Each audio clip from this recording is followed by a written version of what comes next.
Mr. Speaker, I rise to join my CBC colleagues in getting into some good trouble as we voice our very strong opposition to the Republicans' voter suppression bill, the so-called SAVE Act. As a daughter of Selma and the representative of Alabama's Civil Rights District, the fight for voting rights is very personal to me. It was in Selma 60 years ago where John Lewis and hundreds of foot soldiers were bludgeoned on the Edmund Pettus Bridge for the right, the equal right of every American to vote. The legislation before us makes a mockery of that legacy. Since his defeat in the 2020 election, President Donald Trump and his Republican allies have pushed the big lie of a stolen election. They have tried to convince the American people of the lie that non-citizens are a threat to our elections. And now they're using that lie as an excuse to pass a new law, like the SAVE Act, that would make it harder for millions of Americans to cast their ballots. Mr. Speaker, the facts are clear. It is already illegal for non-citizens to vote in federal elections, in any elections.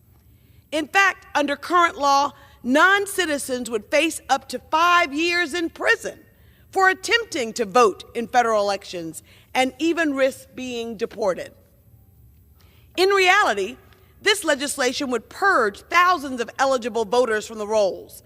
It would create significant barriers for the 69 million women who currently got married and changed their last names so their birth certificates do not match their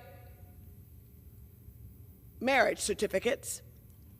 And thus, it would be harder for these women, almost 70 million women, to vote.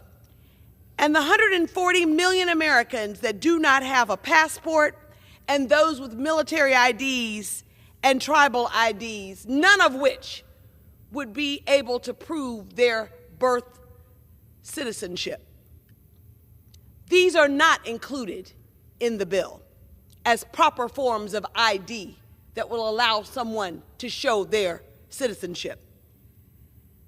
Americans should see this bill for what it is, a cynical attempt to flame the fire of false voter fraud by the same extremists who brought us the January 6th insurrection. Their objective of suppressing the vote was made even more clear last week, Mr. Speaker, when President Trump signed an executive order to erode voting rights and gave Elon Musk, an unelected, unconfirmed person, the right to access Americans' personal voter information. Now, we as elected officials in this House should be fighting to protect and expand access to the ballot box, not restrict it. As old battles have become new again, we in the Congressional Black Caucus have remained committed to ensuring and defending the sacred right to vote. This right to vote was won with blood, sweat, tears, and even deaths. We in the Congressional Black Caucus see voting rights as our North Star. So, Mr. Speaker, we will not stop fighting as long as President Trump and Elon Musk and House Republicans are trying to take away our sacred right to vote. I urge all my colleagues to not only vote no on the SAVE Act, but to do so with vigor and with purpose.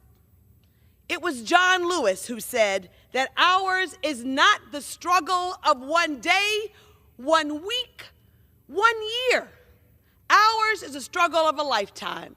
And as long as the Congressional Black Caucus, 63 members strong in this Congress, we will stand up and protect the right of every American to vote, and we will stop efforts like the SAVE Act. The SAVE Act is not there to save election integrity.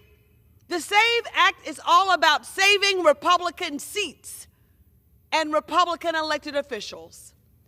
We will be voting no on that bill when it comes to the floor, and we urge our other colleagues to do the same, and I want to commend the gentlewoman from Virginia for leading this special order hour.